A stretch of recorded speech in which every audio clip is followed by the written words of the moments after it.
Oh, that's both harsh and awesome at the same time.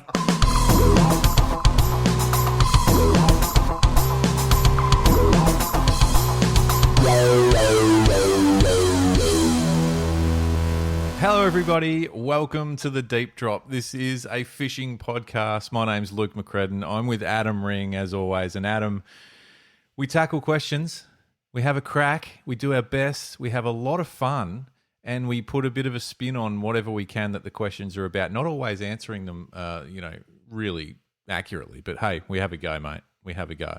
How are you going? Well, I'm going really well. It's been a solid week so far. I mean, as we record this, it's Tuesday evening, so solid start to the week. But Luke, we do ask a lot of questions. We don't always answer them, but sometimes it's not about the answer. No, sometimes it's about the banter and the shit in between. Because the context of what the Deep Drop is around those conversations you have while you're on a fishing trip or on a road trip or around the campfire. And we've been saying that from day one, and it's literally what it's about and it's where it came from. And I think when you think about it, now, anyone listening, just take yourself there, because I think we've all been there having those conversations. You don't often land on an answer.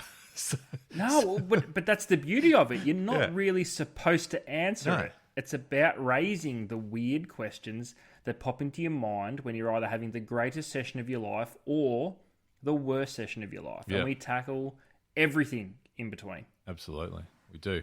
Adam, massive news this week. Really pumped. Hello. Really excited. And I want to say, everybody, the Deep Drop website has been launched and is live. And we have a website. We have a website. Get over thedeepdrop.au. It's simple. I kept it simple because we're simple, lads, me and you. That's right. Very simple. So, we couldn't work out how to spell .com, so we just put the AU in it. Exactly. .com. It's too wordy. No, too wordy. Thedeepdrop.au. Please head over, have a bit of a look. Now, what are you going to find there? You'll find all the episodes. Every episode that we've ever done, including any new ones, will go straight onto the website. And you can have a look at a couple of photos of me and you, ads, and we might need to freshen them up from time to time. But more importantly, there's another avenue to contact us, ads, and we want you to do so. You can also check a little box there that just keeps you on the mailing list. So if we do have anything special coming up, and let me tell you, we do, we can notify you first and foremost. Now, the other thing that website's going to do is hold some merch. The merch is not far away, but we got trigger happy and pressed go on the website because we just wanted to get it out there. But stay tuned. So what I suggest is get on there, get onto the contact page, sign up, and you'll be notified as soon as merch gets hits the shop. The website, Luke. What excites me about it? It's an easy way to go through and flick through previous episodes to work out what we've actually spoken about and find what best interests you. Now, I just want to say to everybody that does want to go through the back catalogue and have a listen, just because it's a previous episode doesn't mean it's not relevant. No. If you find something in any of those episodes that you want to bring up, answer, have your input, ask more questions, all you got to do now is click on the contact page, put in your details, throw the message through, because the other thing we've realised, Luke, is not everyone is a social media person. Exactly. So and that pretty much, peek behind the curtain, that's kind of us. We do a little bit here and there on social media, but we try. Question without notice for you: if you're wanting to get in touch with whether it's a brand or a show of some sort or whatever it is, would you prefer sliding into a DM or going to the website and hitting them through their contact page? And I'm not trying to push anyone either way. I'm genuinely asking you. Finding an email address or hit them on DMs on socials. I think I can't believe I'm going to say this. I sound really old. Yeah. I'm still a go to a website. I love an email. Contact page. I love an email. I don't know why. I actually have a story that's not fishing related, and I actually did this. I had to get a couple of trees removed from outside my place. Yeah. So I'm looking for local tree loppers. Yeah. I did not even think to contact any of them via social media. It was all done via a website. So to the people that would prefer to get in contact with us and join in the fun that is the deep drop, that don't do social media, welcome aboard. Well, I think you're still part of the family. Yeah, 100%. Well, here's your options. Contact me on Instagram or Adam through the website. Yeah, correct. Because if you do reach out to me on Instagram, I might see it 6 to 8 months later. So please don't get offended to anyone that has tried to hit me up. It's not on my radar. Yeah. But it's weird though, because I'll flick through Instagram and see what's happening. I just don't know what all the little notifications and bits and pieces. No, I don't know. But you don't have to worry about that. The Deep Drop Instagram. Hit me up via the website. The Deep Drop Instagram account is being looked after. You don't need to worry about that, Adam. Correct. But you will be there with bells on if a email comes through from the website, the deepdrop.au. Please go and have a look and just check it out and share it. Look, it's not a bad way to share it with people who don't have social accounts, to your point, Ad. So if you think there's someone who might be interested in the show or potentially just want to check it out, then flick them a link, thedeepdrop.au. It's pretty easy. I think it's easy. Let us know. It's easy. The website's clean. It's easy to see. It's easy to navigate, and it's easy to get in contact with us. And I can't reiterate enough. There is some stuff coming up, I'm going to say in the next few months. I was going to say a couple of months, but let's stretch it out a few months because we need some time. Just in case. But seriously, so there'll be, and I'm not just talking about merch. There's some other stuff happening. So get on there and check it out and say hi. I'm excited to have a website, Ads. I feel like we've we've matured. Matured. That's right. but not too much. But no, nowhere near enough. But obviously, it's talking about Instagram. Still plenty going on there, and I love the interaction and the feedback we get from you guys. Now, Ads, if you don't mind, just want to kick off this episode with maybe going through a couple of topics that were brought up last week, because there was some really cool sort of answers and thoughts on it. Now, one of those was opening up closed seasons, and it was on the back of talking about potentially opening up a couple more lakes for Murray cod, I believe. But we sort of year round. Yeah, year round. But we kind of stretched that out into, well, do we need a closed season for trout or cod at all? And do we need a closed season for anything else? So without spending too much time on it, there are a few messages come through about, I think everything's in its place, let it be for a little bit, which is fair. And that's kind of where I sat a little bit too, but which is on the fence. But some of the comments, just quickly, Silly String Fling said, trout are introduced, keep it open all year. Not a bad point. Not a bad point. Can't really noted. argue. Also said, closed for cod, closed in rivers, open all impoundments. Not like live scope, it isn't pressuring them much anyway. Nice. Mighty Mitch says, wouldn't mind seeing closed seasons on elephant fish. They come in once a year to spawn around this time, but you see too many captures these days. When I first started reading that, I thought it was a piss take on elephant fish, but I think it's a legitimate sort of call for... You've said in the past what happened to elephant fish. Like, you don't see... I was going to say, a little bit of pushback on your see heaps caught. I don't think we see bugger all caught these days. Not now. But maybe because we don't have a closed season. I don't know. Fair point. Fair, and like we welcome. It's an interesting one. Yeah, we welcome all comments. Very interesting one. The other one that we brought up was trolling in an estuary. Now, I think your sort of question was around: is it late? Well, we threw it out there and you said originally, is it cheating?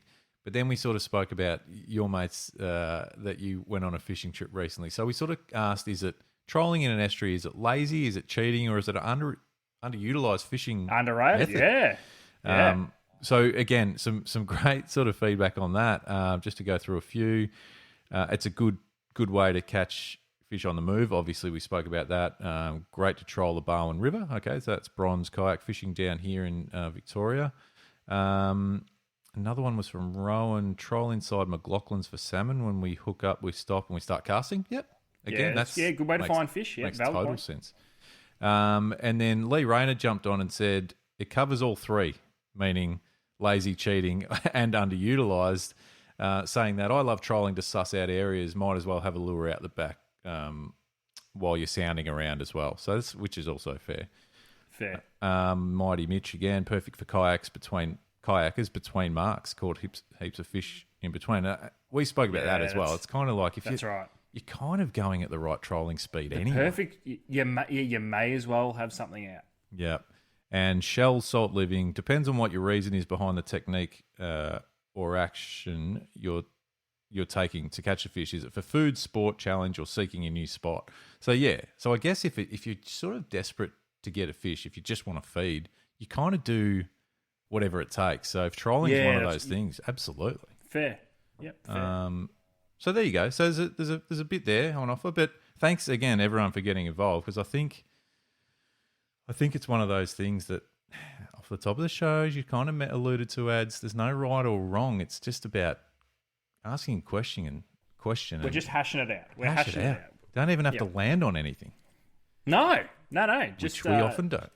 We don't. That's kind of what we do.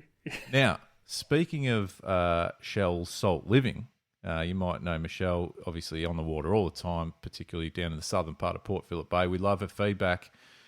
Sent a audio question ad, so I'm going to play it. Oh. Now, you'll hear a bit of noise in the background. This is another one from on the water. So Michelle was on the water fishing rod in hand in the actual it's an actual video. I like it. And took the time to ask a question, which I absolutely love. So good on you, Michelle. But here we go, ads. Let's have a listen. In relation to your other post the other day, guys, is it cheating working one squid rod and having one in your holder? What do you reckon? Great question. Isn't it a good question? Great question. I love it. Firstly, thank you, Michelle. Absolute banger of a question. Is it cheating while squid fishing, having one rod, working a rod, and then having one sitting in the rod holder? I'm going to say no. I'm going to say no because there's a couple of angles. Yeah. Let's do it. I don't think it is.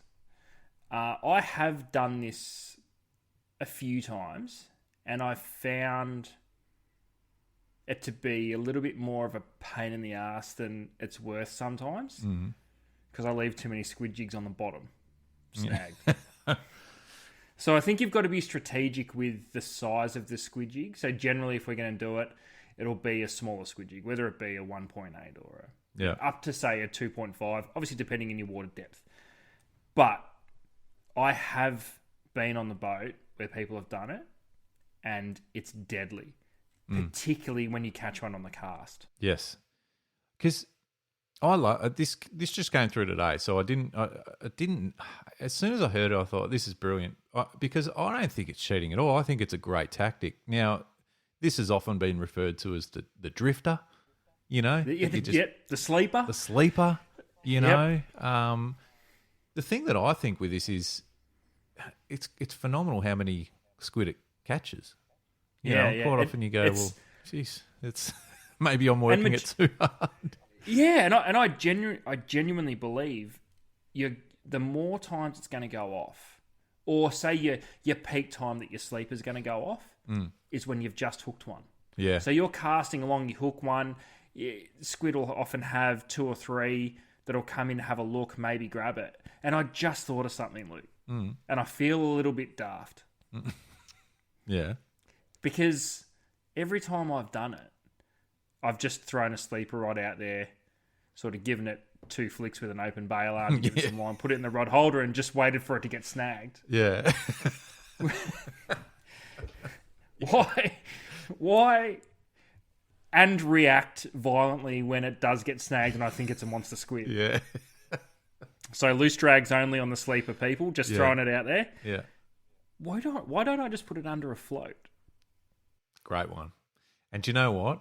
I grew up, now I'm talking when I was a real small young fella, fishing out of a tinny with Dad in that sort of Lonsdale Bight area, fishing artificial jigs. Now, there was probably one brand of them at that point. And they all looked like an old school Yozuri, which I think they were, under a float. We didn't give any action to artificial jigs. So usually we would have a couple of drifting artificial jigs, and a couple of baited jigs. All so that we'd have 4 floats out. That's how we did it. But to your point, that would be better than getting snagged and losing jigs. So actually, this is where it gets a little bit cool but difficult with it. Michelle, you're gonna have to get back in contact because I want to know if you just put up with getting jigs snagged on the bottom like I do, or you put them under a float because it is a deadly way to catch squid. Yeah, like especially if you're casting. I think just leaving them out there and drifting around and having a can, it probably falls into the like you're doing it wrong pile. Or unless you're catching, mate. Unless you're catching. I know. No, but I know what you're saying. Yeah, I know. What about this spin though? Because and I'll be honest, I was out just in the kayak the other day squid fishing and had a drifter out the back because why not? That was literally. I had the other rod there and I'm like, why don't I just drop this over? But I want to ask this question on top of this question, Michelle. If you're listening, get back in touch as well, and anyone else. Because I think a lot of people just chuck a drifter I think it's out. Yeah. I think it's very common. So very when common. you're say let's just the situation is you're on your own. There's you, 2 rods. When you're going to put a drifter out, do you put one of your shitter jigs on just for the drifter? 100%. Do you typically go 100%. Don't put your $30 ones out. But why? I mean, that could be the difference between catching and not. Like, why wouldn't you put a decent one up? But you because don't. Because you buy good jigs for the action. The drifter's doing fuck all. It's just sitting there. You may as well go and load up on dump-in jigs. Yeah, but for drifters. More. So when you're choosing a squid jig to cast with, are you going the same color profile for your drifter? No, God no. It's got to be different. Like what? Shit colors that you wouldn't normally use? Exactly. No, but if you're all right, I already know what your colour you're tying on before any other ads. It's Haramitsu. It's the red and dark. Yeah, 100%. AR. You're not putting that out as a drifter that colour because that's no way. At least it's in your top 2 or 3 to tie on first. So you're probably putting out like a yellow or a green, aren't you? No. Oh, I'm not. What are you putting out as a drifter? Generally, either like a black. Okay. Or something really bright, like an pink. old school pink. Yeah. Something they can't physically miss. Yeah, pink pearl body. Yeah, it's old school. No, hang on. Another question going off old school. Yeah. Does anyone use the shit blue ones? No. So the 4 basic colours, there was green, pink, orange, blue. And blue. Yeah. And it didn't matter where you went, there was a shitload of blue ones all the time. Yeah. Has anyone ever caught a squid on a blueback squid jig? Oh, mate. Do you know what? Question to the people. Yeah, and I'll give my 2 cents on it because, and I can't remember the colour code of it. Haramitsu did a blue. The pilchard one. Nah. Is that what you're talking about? Nah, it was like I don't reckon I've still got it. It was a long time ago, and I had one session where it cleaned up. I thought, here we go. Why? Because you ran out of every other colour? I'm breaking into the blue squid jig market. Must have been red eye. The next session, I cut it off after 20 minutes. Like, it just wasn't happening. And I've never had success since on a blue jig. I think they were kamikaze squid that day. But do you know, it's such a great question. All right, let's go back again to those old school 4 colours, the OG 4 colours. What's the best? What are you going to first? Pink. No, don't even need to think about it. It's just pink. It's pink, then daylight. And then it's pink, then the rest. Toss up. I'd probably go orange. Yeah, me too. Yeah, and then green, and then that's it. Well, then you go home. I just wouldn't go. Yeah. Yeah. It's a funny mindset. But anyway, back on the maybe you're. Do you know what?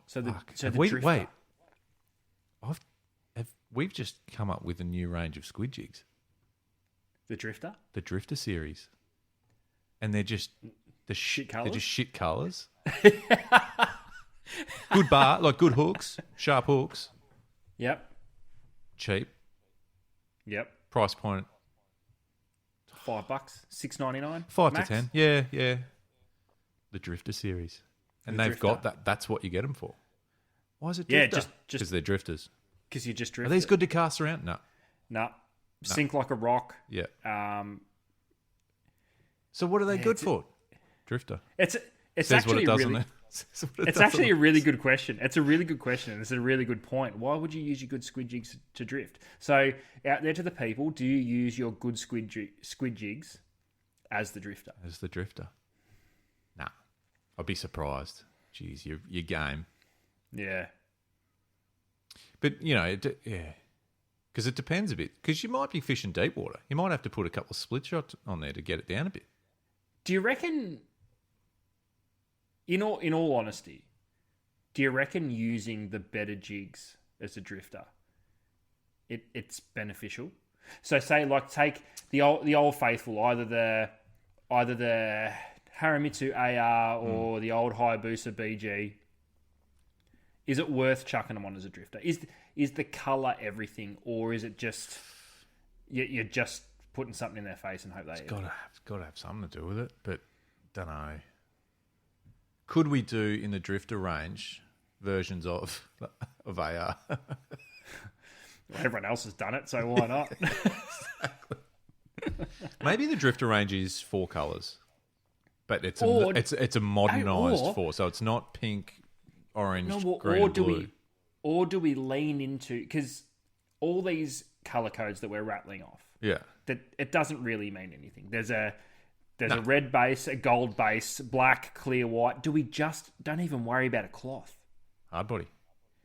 Just make one red, make one gold, make one silver, make one black, make one white. That's it. Yeah, Just So- color the base, and maybe like a rainbow one. Just because there is the pearl belly, the rainbow. yeah. Okay. You reckon? Yeah, let's keep it simple because we got to cut the costs somehow. Yeah. So We fuck the remove. cloth off. Well, or we could remove the eyes. Like, surely squid don't look at a squid jig's eyes, do they? Mate, yeah, no. As We long as can't there's make them look too shit. They look like they're used.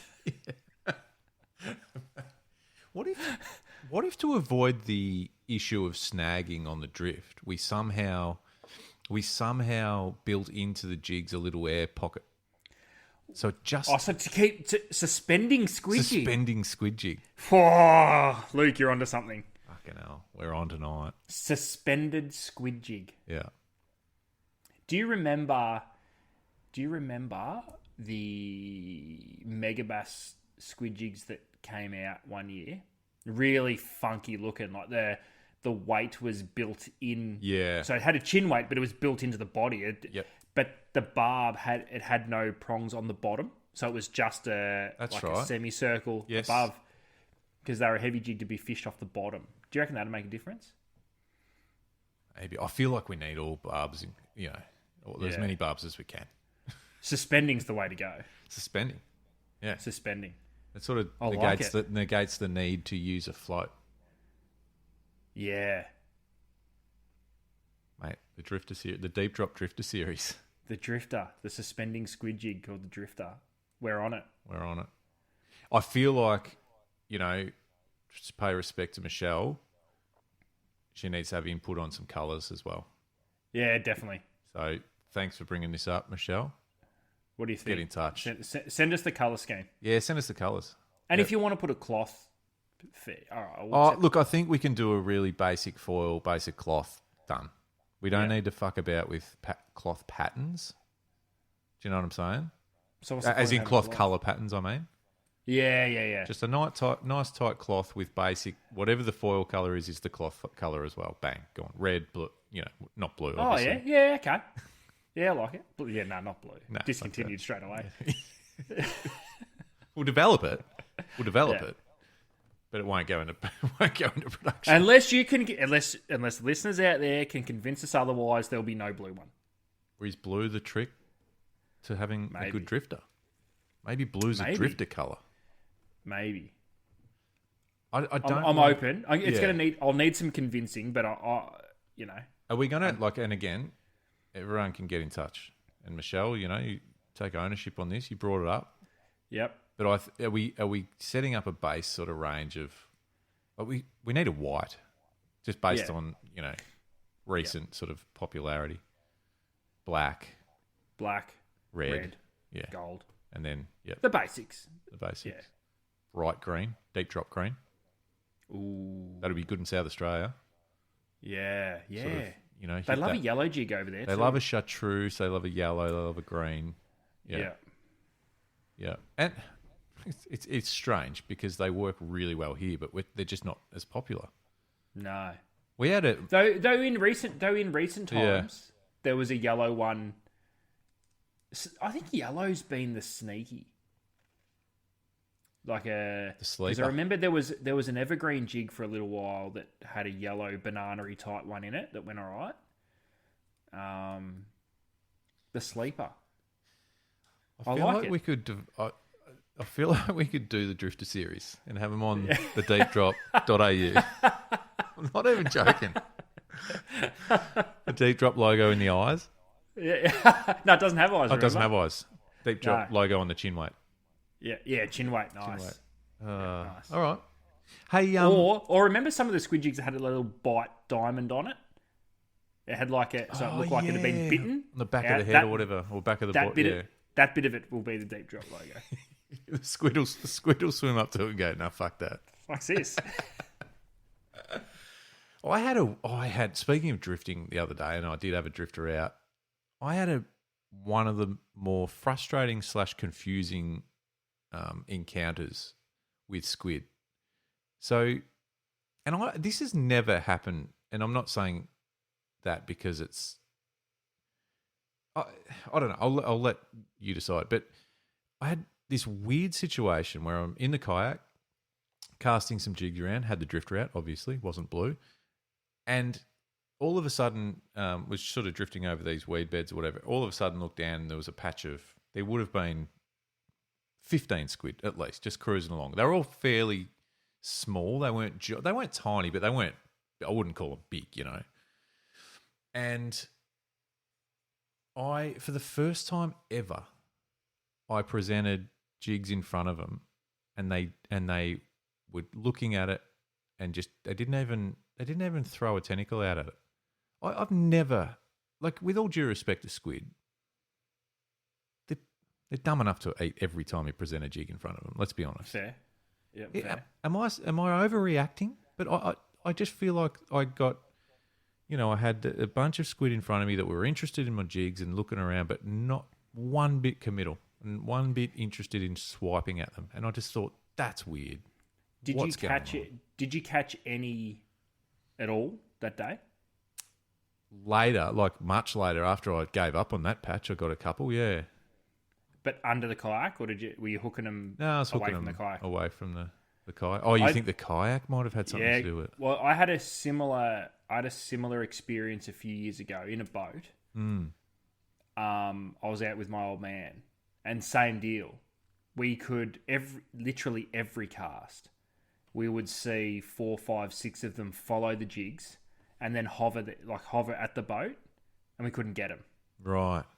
So whether they wanted to go, and the presence of the boat or whatever just had them, but we were catching squid semi-regularly. It wasn't red hot. We had to work, but we got a bag. Every single one of them come away from the boat. But we were looking at squid on certain drifts. Okay. All right. Maybe I'm overreacting. We couldn't. It was frustrating. It was just. Do you know what they'd eat for sure? Drifter. Do you know what they'd eat for sure? A drifter. Apart from a drifter? Bait. No. What? A 2-0 treble and a ball sinker. Oh, yeah. Don't do that, people. Yeah. They'd eat it, all right, in the back. Yeah. No, don't. But don't yeah, do that. It was actually really interesting, and I actually watched them. It was kind of a good opportunity to observe them a little bit too, and it probably shows a bit of the nerdiness in me. But I was kind of chucking some jigs out, watching them react, and I was finding that, and this is why that sort of working your jigs and really getting a bit of action, imparting action into them is so important, because there were a few times where I'd just have it drifting past them, and they were sort of around. And as soon as you gave that jig a whip, they'd all just like light up and just go swim straight towards it. But yeah, they just wouldn't take that next step, and it was driving me nuts. So did you have them? Was that on you? Did you have them around the drifter and they just wouldn't commit? Was it on a drifter? No, they were kind of, because I drifted over them in the kayak, and so they were out to my side. So the one I was casting, I was kind of just popping it in front of it. But as soon as I saw him, I thought the drifter's going to go here for sure. Yeah, I wonder how long you'd have to hang a drifter in their face for one to go, fuck it. Yeah. And just have a crack. Because that's what they normally do. Even if they're being funny buggers, it's only usually a minute, and then they go, okay. And it's all over. Calamari rings. But anyway. Yeah, I wouldn't... Yeah, I've seen it where for whatever reason, if you can see them, they're going to give you every indication they're going to eat a jig but won't. Yeah. I mean, there's been plenty of examples of the opposite too. Like, they'll be both sides. You can almost pick them up. Just net them. Yeah, but right. But I mean, I did, speaking of squid, while we're on the topic, quite a bit of feedback, and a shout out to the video we got sent in ads of the young lady. I know what you're gonna say. Getting handed a live squid, very small squid, and just bit its head off. Well, I don't know how else to explain it for anyone who hasn't seen it. There's a couple of things in this video that really took me by surprise. Luke. So the deep drop on Instagram is, anyone who's following might have noticed, we're getting a few videos sent to us now, which is awesome, and kind of we're just having a bit of a reaction to them, and I'm having a lot of fun doing it. It's great. But this one was special. Caught me off guard. It did, and there was a bit to it that you didn't react to, and I was sitting there at the start going, because when you first see her grab the squid, you're like, she's gonna fucking eat it. You just it had that feel about it. But what took me by surprise, what really rattled me, Luke, when she committed, before she actually bit it, it looked like she was trying to suck the ink out of it. It looked like she was sucking on the head. I'm like, what is she doing? Yeah, I'm like, it's going to bite her tongue. I couldn't work out what she was trying to do. And then she bit it. I'm like, yeah, there it goes. So, yeah, and again, okay. Roller coaster of emotion. Graphic warning. Oh, it's not that graphic, I suppose, because you don't see No, it wasn't graphic. There was no... She just pops it in her mouth, and it just is in there for quite a while. Well, it looked like she was trying to suck the ink out of it. I'm like, what is she doing? Like, either bite it or don't put it in your mouth. I don't... It was pretty funny. And then it was a pretty clean sort of a bite. She didn't mess around. Once she committed... I'm sorry. I didn't like... It's a no from me. I would, and I think I was laughing my ass off. I think we've done it. I think you've been with me where we've chopped a little bit of tentacle off straight into the butt and had a try of that. Yeah, that's fine, whatever. But I'm not chewing on an eyeball. Oh no, you don't grab it like it's a bit of beef jerky and just start having a crack. Oh. It's not how it's done, and shouldn't be how it's done. We don't recommend anybody do it. No. Because it was. There's also a fear of, that the beak and the anyway, it was. Go and check it out if you want to see it. Instagram's where you want to go and have a look, and send us more if you want. I mean, we've had a few come in, and it's a lot of fun. There's lots of funny videos on. I think you've opened the floodgates, Luke. Yeah, well, I hope so, because it's fun and no, I don't think you realise what gates you've opened. Really, you're going to get some wacky shit sent to you. Okay, hey, let's do it. Let's do this. Yeah, it's got to be above board to a degree. I think. Let's keep it. Well, you can curate it. It can't be anything too crazy. Hey, send me whatever. Send me those ones. Hey, maybe. All right. Well, whatever. Just get them. Send them through. Send them through in messages. So, they've got to be reels, because then you can sort of do that reaction thing to them. But, yeah. But seriously, send them through, because it's funny. Fun. I must admit, Luke, I've enjoyed watching you react to some of the crazy shit that's going on. But I was also skimming through socials. Fuck. This week. I know. Rare. I told you. I know how to use it to look at it. I don't know how to do anything else on it. But I come across something that was very interesting and pretty exciting. It was courtesy of the boys at Wind Against Tide. So please jump on socials and look them up, because there was a very special capture that took place early in the week. Again, we're recording this on a Tuesday night. It is the 16th of April. 8:44. 8:44. Let's put a stop. Exact. Let's fucking go all out. Put a timestamp on it. Well, the reason I mentioned the date, because people are going to lose their fucking minds if they... There was a Victorian barrel caught. Right. Not unusual, but for this stage of this current patch, there hasn't been too many. Right. But Kim Barnes and Shane Lowry caught a barrel tuna on top water. Ooh, that's different. I haven't seen this. I should have done my homework. So I read it. I'm like, okay, now we're talking. And from what I could gather from the little piece that Wind Against Tide wrote, these boys have had opportunities to catch barrels, and they dedicated themselves to the top water piece of it. They could have trolled around and caught them, but they've been trying to catch one on top water, and they got it. But as all of these captures go, Luke, there's always a little bit of controversy that surrounds it. Okay. So the boys at Wind Against Tide specifically listed that it was a Victorian barrel caught on top water. Yes. But it weighed in at 98.7 kilos. Oh. Now I'm going to throw back to episode 1. Episode 1 of the Deep Drop. I thought we made this perfectly clear, Adam. Now, Luke, I am not one to make exceptions for rules. Specifically rules that you and I have set. Yeah. But, however. Yeah. But I want to tip the cap to the anglers involved. 100%. I appreciate their honesty, because it would have been really easy to say, yeah, it's 100 kilos. With your permission, Luke, because we're a team. We're a team, okay. We're a team.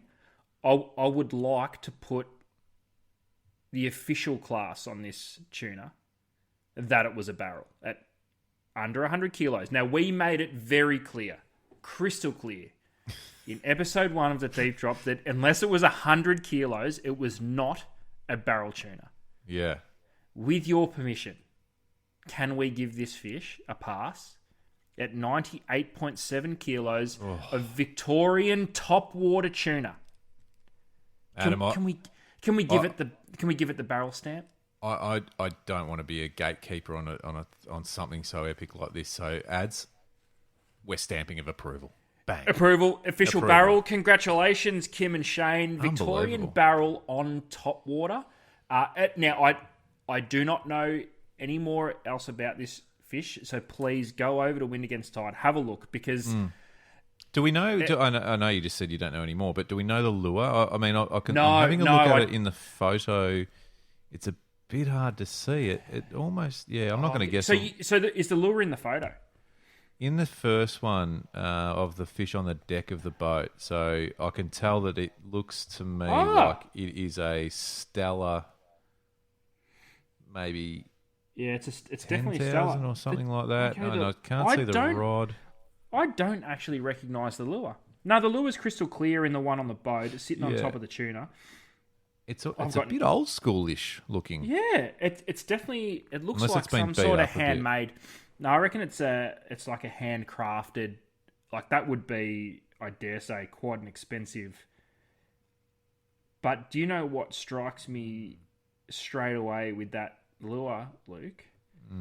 Majority of the top water action that's taken place in Victoria have been on cup face poppers. Yeah, I was about to say, this looks to me... That's either a walker like or it's a very slow sink. Sinking stick bait, potentially. Oh, look, we could just ask the source, really, but we should to get some more facts. But otherwise, I'm sure that the boys have either already spoken about it on Wind Against Tide podcast or they're about to this week. So, but yeah, massive. It's rigged with... That's a belter. 1 or 2 single hooks, but definitely the one on the rear. Yeah, can't see the middle one, but sensational. How good is that? What a fish. It's 100 barrel. It's a barrel. certified barrel. Yeah. At 98.7 kilos. Now, listen, for all of you trollers out there that want a little bit of piece of this pie, and don't bother sending your fish that are sub 100 kilos to us here because they won't be certified. If you're trolling. If you're trolling. Yeah, okay, yeah. So if you know, this is a special hey mate, you fish. don't have to explain you know yourself. what? We've been through it. Luke, again, with your permission, I might go as far to say that anyone else that catches a big tuna on a top water, we're not certifying anymore. It's 100 kilos or over if you want. Oh, so you're just making rules for this. This is the first one I've seen. I'm sure there's been more. I'm not saying it's the first one ever caught on top water. I know it's not. But this is the first one I've seen for a long time. And the boys were honest. 98.7. I'm happy. Send it through. We'll assess it. Adam's just a bit worked up and heated at the moment. Send it through. We'll assess each and every individual capture. Just take some time. Ads, sleep on it. I think the next one we get through, we'll assess. Well, let's cross the bridges when we get to them. Okay. I think so case by case. I'm almost I'm not going to make a statement now. We'll wait for the next one. But I think case by case. Case by case. Okay, send them through. Don't send us anything that sub 50. Yeah, let's not be silly. He's taking the piss. Yeah. But no, shout out to Kim and Shane cracking fish. Shout out to Win Against Tide for putting that online because I did see it and that's massive. It's a belter. Yeah, I love it. Good stuff. How good's that? Jesus, it's just when you just think the tuna bite's gone a bit quiet and non-eventful and just wrapped up maybe for a little bit. Bang. Top water barrel. Damn. I mean, it's the next progression. I'm not saying that it's easy because, mate, Jesus Christ, massive effort. But what I'm getting at is it feels like it's the next progression for the barrel fishery. Trolling and catching them's hard enough, but like if that starts becoming a thing, mate, I'm not even kidding. Globally, it'll be on the map as a fishery that, mate. The tourism, mate, it's I'm thinking, where my head's going. It's just like love it. I love it. Open it up. The Yanks will be here in no time. Anyway, but that's classic. I love it. It's a good one. Nice one. I think. Well, I guess the question out of that is because there's so much to it, and again, to be honest, it's probably something we could speak to the likes of Dave Standing about as far as detail, not just detail about that, but detail about it as a fishery. Like, at what point do you make that decision where you go, I'm just going to be casting, knowing or hoping that there's big fish about? But how do you go about it? Because you have a think about the top water fish that have been caught, and there's been loads of them. It's been a Victorian thing. I'd say catching on top water has almost been as popular as trolling for them for those school fish locally in Vic of recent times. It's very visual where we are in Victoria. So if they're fishing Bass Strait, it's relatively shallow water. I mean, even at 70 metres for tuna, it's not very deep. No. You often see them, whether they're sunning themselves, whether they're busting up bait, whether there's birds, whether there's bait on the surface. You know there's going to be tuna around. And it's the best thing about it, it's made anglers learn different things because it's not like salmon. You can pull up to a tuna school, peg a popper into the middle of them, and you won't catch one. Yeah. There is a knack, there is an art. You got to try and intercept the lead fish of the school, which means it's very visual. You need to use your brain. You said you can't just go and cast. No. But not very often. Maybe a couple of times a season, you hear of, I saw a fish break the surface, and they're not school fish. Yeah, they're legit. So if you're actively trying to target a barrel-sized tuna on top water, and the visual aspect is taken out from you, how do you even go about it? Are you trying to tease fish to the top and then cast at them? Are you just locating bait and hoping there's big fish under them? Are you actually sounding big fish sitting under bait and start casting, hoping they come up. It's it would not be an easy way to target big fish. No. And it's like even that, looking at that stick bait on that fish, it's kind of big enough or small enough that 15 kilo fish would eat that as well. So it's not even as if you're just changing up your lure size that will make all the difference either. Like you could very easily just stumble across a patch of smaller fish on that. I wonder how big that lure is. Because it doesn't look tiny on that big fish. That could be 180 to 220 mil. Yeah, okay. That wouldn't surprise me if it's 100 mil. Yeah, that's right. That's what I mean. Like it doesn't. Yeah, a fascinating mindset. So, love to hear a bit more about that. But far out, I'd love to know if people are going to start going after that. I reckon there's committing. Yeah. I feel like it's something you got to commit to, or is it just the casting element that you commit to, and you take out a slightly heavier outfit just in case you do see, or mark up some fish that you know are bigger, and you go right. I put the lighter stuff away. I'll tell you what though, big stuff. A barrel tuna on a PE 8 to 10 casting rod, and a 18 to 25,000 size reel. You're going to be fucked after it. It's going to hurt for it's going to hurt days. Bad because those, if you're using like a GT popping rod, that rod will try and break your back. Yeah. So great effort. There's nothing finesse about that. Nah, no way. But there is some ripper gear available, which is pretty cool too. But Jesus, you're not doing that all. You're not doing that all day. You can't cast that out. As long as the fish is away from the boat, I don't think it'll hurt you too much. But when you've got 8 to 8.5 foot of PE 10 rod and a fish doing circle work under the boat, oh my god! Hand it over to a mate. Yeah. No, I'm right. You grab this one. Yeah. You've already spent half an hour on it. Yeah, nah. She's right. I was just mate. setting the hooks. It's a team game. Oh, very good. All right. Well, let's wrap it up there. But it's exciting. Let's be honest. Awesome. Like, it's exciting for the Victorian fishery. It's exciting for the New South Wales and South Australian fisheries if they get up going, and Tassie. Like there's some big fish cruising around all those sort of areas at the moment. So, get amongst it. Let us know what you're doing because Jesus, it's really cool. That's exciting. That is. It's cool to think there's something kind of new bubbling.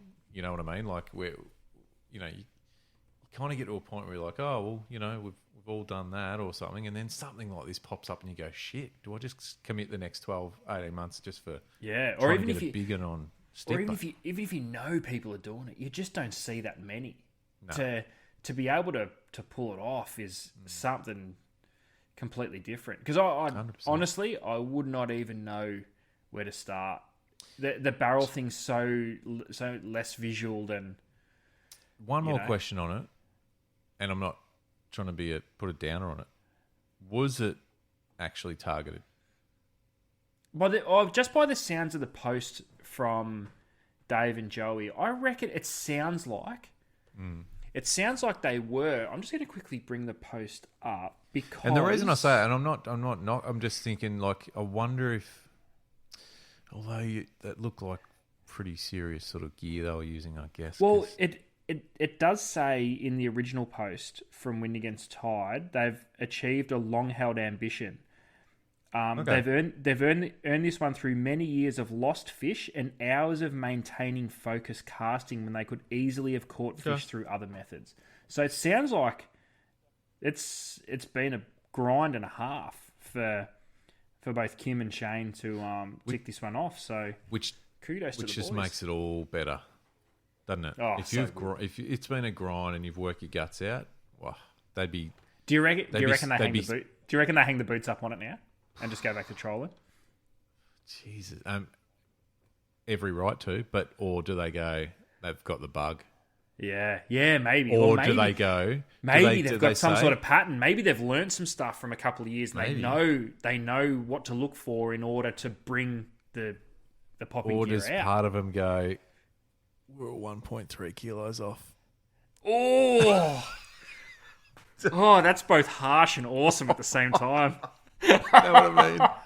Is there part of them that, while they're so excited and pumped, which they should be, is there just that little bit that's, whether it's verbal or it's just in the back of their head going, 1.3.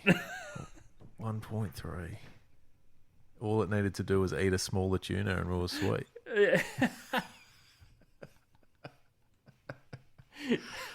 Oh. But no, you can't take away from that, mate. No, we've already given it the stamp. No, we have stamped. It's done. Barrel. Well done. Barrel. Move on. All right, that's us. Hey, don't forget the deepdrop.au is the website. Please go and have a look. Let us know what you reckon. And then head over to Instagram. Send us some funny, stupid, serious, weird, wonderful videos and we'll put a bit of a reaction spin on it. And, of course, get in touch with us with any of the posts that we're putting up that asking some questions. There'll be questions around stick baiting for barrel tuna. There'll be a question. There'll be definitely a question around the drifter jig. Yeah, and Michelle, you've got some homework to do, so look forward to hearing from you with a colour range for the drifter. We are going into development as we speak. We've got a factory ads that's working overtime with all the development we've been doing. The suspending squid jig. Mate, the Deep Drop Drifter series. I'm not even joking. Like, look out for it. Look out for it. All right. And yeah, have fun. Have a good week. Have a good weekend coming up and just bloody get some fishing done where you can and let us know about it. Ads, you have a bloody good one, mate. You too, mate. Pleasure as always. See you soon. Peace.